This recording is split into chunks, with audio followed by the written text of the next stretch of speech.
അനുമോളാണ്. ഈ വരുന്ന ജനുവരി 17 ഇടവ ജവഹർ പബ്ലിക് സ്കൂളിൻ്റെ 29th ആനുവൽ ഡേ സെലിബ്രേഷന് ഞാൻ വരുന്നുണ്ട്.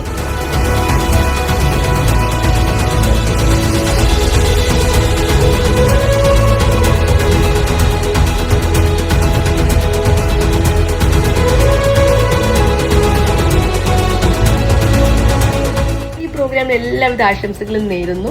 നമുക്കെല്ലാവർക്കും അന്ന് കാണാം. എല്ലാവരും എത്തണം കേട്ടോ.